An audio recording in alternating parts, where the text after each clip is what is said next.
Rebuilding 3 Stuart steam plants, Part 2. The first engine to work on is the Stuart Score Twin. It is basically two 10H engines on a common bed plate. This one needs attention in various areas, and as the castings are rough, they need fettling, cleaning up. This means taking the engine back to individual component form, stripping it down. As the castings are rough, I place the engine on a piece of card to stop it marking the bench when I'm moving it about. There are some things that do spoil this engine, the main one being the fact that the castings were not fettled to start with, and they are very rough round the edges. And I really dislike painted cylinder covers, particularly when the centre part is painted bright red. I've placed the engine on my small turntable, and you can see how rough some of the parts are, and some of the parts are rough where you can't see them. The first thing, which at the time I hadn't noticed, was the fact that the engine is built upside down. More about this shortly. Mechanically, the engine really isn't too bad. The parts are not finished, but they are at least machined correctly. This is a bit strange around the edge of the flywheel. I don't quite know what's going on here. One edge of the flywheel is very rough. I intend to remachine this because I cannot live with an engine that looks like this. I'm a bit puzzled as to how this has actually occurred. I've never seen this effect before on any other model steam engines. Could it be that the flywheel was chilled during the casting process, and if that happens, the parts that are chilled become unmachinable, as the metal in these areas is extremely hard. When I connect the airline, the engine runs. I'll stop speaking whilst the engine's running.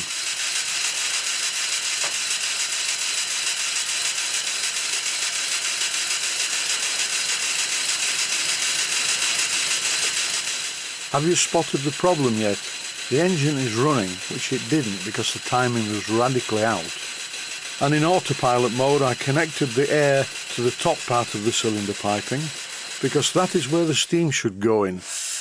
Believe it or not, I didn't notice this because the engine, after all, did run once I put the timing right. Something has gone wrong with this engine on final assembly, and I'm hoping that the engineering is of a high enough standard that the cylinders can be interchangeable.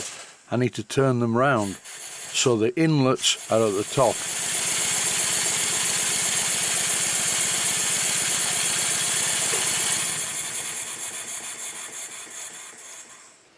I don't even know how it managed to run.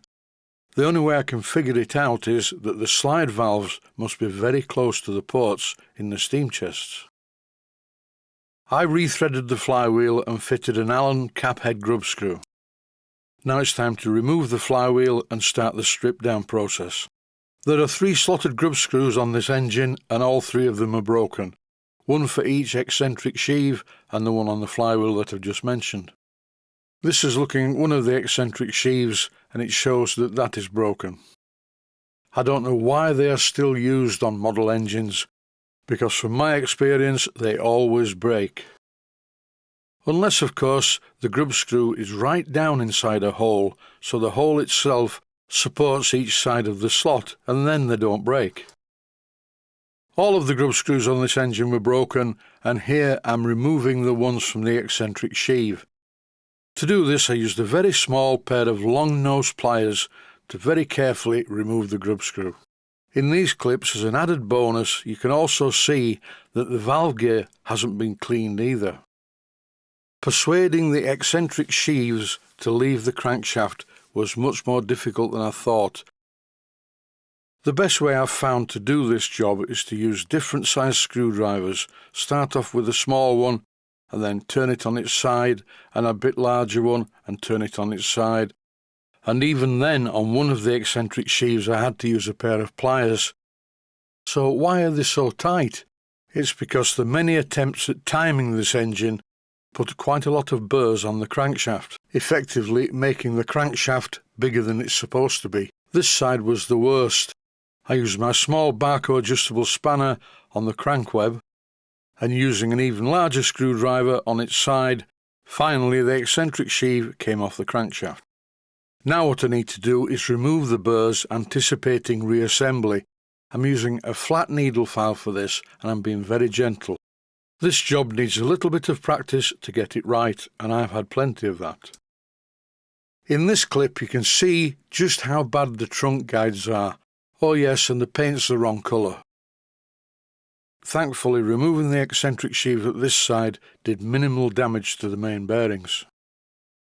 The time has come to remove both of the cylinder covers to have a look what's going on inside. Using a BA size socket on my socket screwdriver made this an easy job.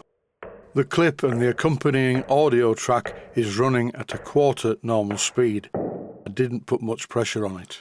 I was not pleased to see the very thin slot in the centre of the piston. It's not even worth putting a screwdriver in this slot, it will not remove the piston. The groove is very shallow, and as you try and turn the screwdriver, it just chews up the end of the piston. The question is, how did I remove the pistons? Please watch the next episode to find out. Here I'm about to remove the other cylinder cover, but before I did, I needed to know which one went where. So I put a letter L for left on this one, and then a letter R for right for the other cover that had already removed. I really am persevering with the larger screwdriver in the slot on the piston at the right hand side, but to no avail. With the other cylinder cover removed, if you have a look at the end of the piston, that was already chewed up from some previous attempt at either fitting it or removing it. Now it's time to remove the pins which secure the connecting rod into the crossheads. Once again, it's a slot-headed unit, and thankfully this part didn't break. Every time I remove a part, I put it in a red plastic box so I know where it's come from. The pistons are a bit of a mess. I think I'll make some new ones and fit silicone O-rings. But that's it for now. Stay safe, stay healthy. Thanks for watching, and I hope you found it useful. Please take the time to visit my Mainsteam Models website and click on the section of the website that says Video Playlists. And by doing that, you can find other videos that you may like to watch. And by using the playlists, you can actually watch the videos back to back.